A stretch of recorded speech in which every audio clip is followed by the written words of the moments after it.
Take it away.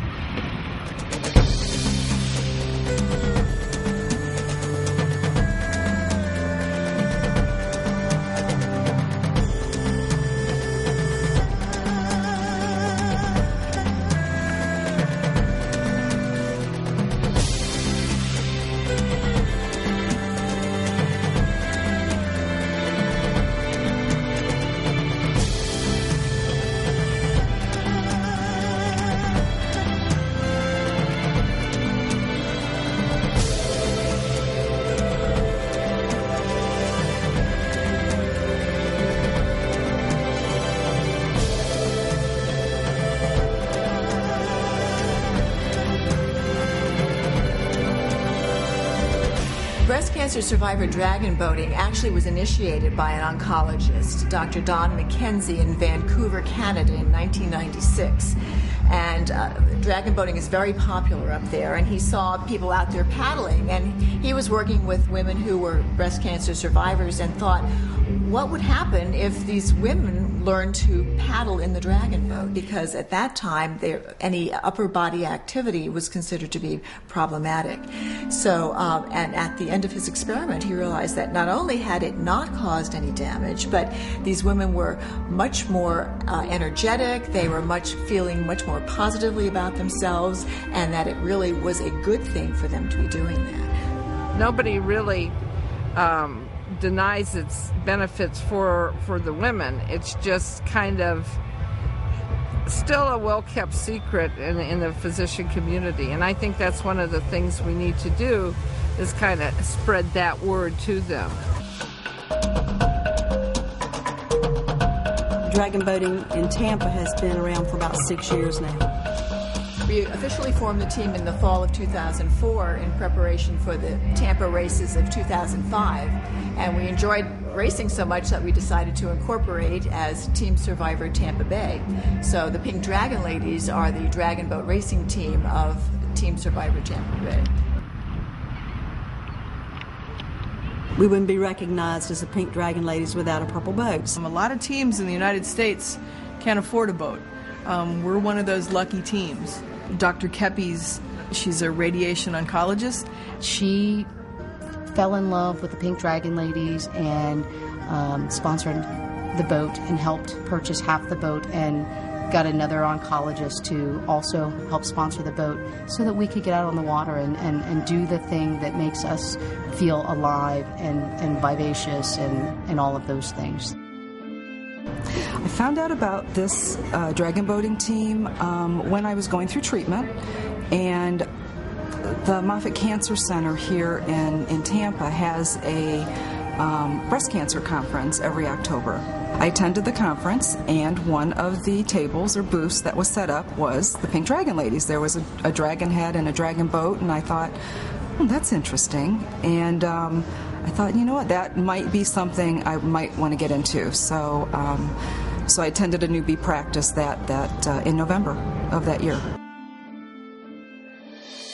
I was bitten by the dragon in October of 2007. I had gotten a copy of a magazine called Women in Cancer, and there was an article in there about a breast cancer survivor dragon boat team from Philadelphia. So I spent some time on the internet, and I found the Pink Dragon Ladies and made contact with them, and I've been here ever since.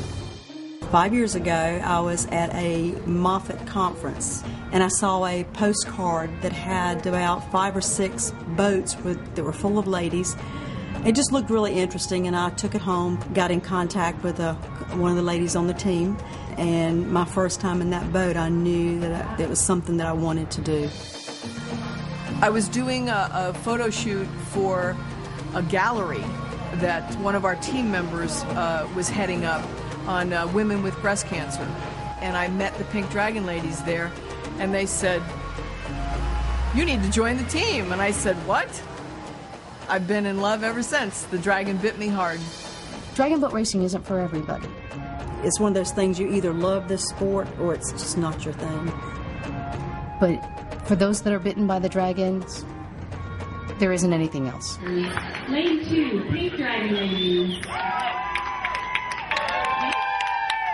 Well, certainly at the beginning, as we're getting focused, we're trying to line up the boats for the start. We're all the term is keep your heads in the boat, and that means stay totally focused, and that's what we aim for, and we really feel connected at that point. We're poised, we're like a spring ready to spring, and so we're really intense, and that's probably the best part of the race.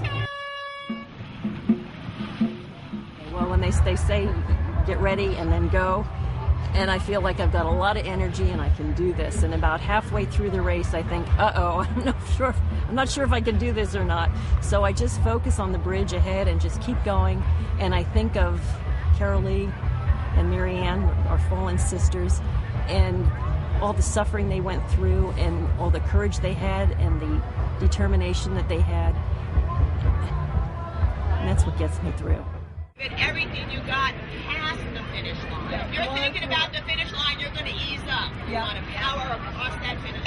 They just said power up, and that means that I can give just a little bit more, and if that's what it takes, if I can give just a little bit more, and if I can give even more, you just keep going, because it's only for a few minutes, and you just keep going. You never stop paddling when you're in the boat, on the water. When we're in the boat in the middle of a heat and we hear power up, we're either not doing well or we're almost at the end. Either way, I need to give my team and myself 300%. When you hear that power up, you just dig deeper, you dig harder, you dig into the water harder, you dig into your soul harder, and you pull it out. You just pull it out of you, and you do it for your teammates. I do it for all those women behind me that are counting on me, and I know they do it for me. So if you do it for each other, then you can power up. The metaphor of the dragon means different things to different people. A lot of folks will refer to the dragon as a metaphor for the cancer and the disease and something that needs to be eradicated. For me, though, the dragon is much more about survivorship. In fact, when I was going through my radiation treatment, I would have a lot of anxiety about the radiation itself, and did the techs have it at the right level? Were they going to burn my skin? Those kinds of things. And to get through that, I envisioned the dragon breathing fire on all of the cancer cells and setting me free. And that's what the metaphor of the dragon means to me. Been just diagnosed with cancer, it's not a death sentence. You know, there's treatment, and there's a lot of camaraderie in the survivors. So, you know, if you could find someone who's a survivor, someone who's positive, they'll help you through that journey, because that helped me. I say that cancer is a blessing, and I know that there's people out there that say, yeah, right, it's not a blessing. Well, I think it is. And my motto is, I don't want it again, thank you very much, but I wouldn't give it back for anything. I really wouldn't. I've met some incredible people. I mean, just an incredible group of women, an incredible group of doctors. You find out who your friends are, and you find out how much they love you and your family. And you find out what you're made of. You find out what you're capable of overcoming. And it's a pretty incredible journey.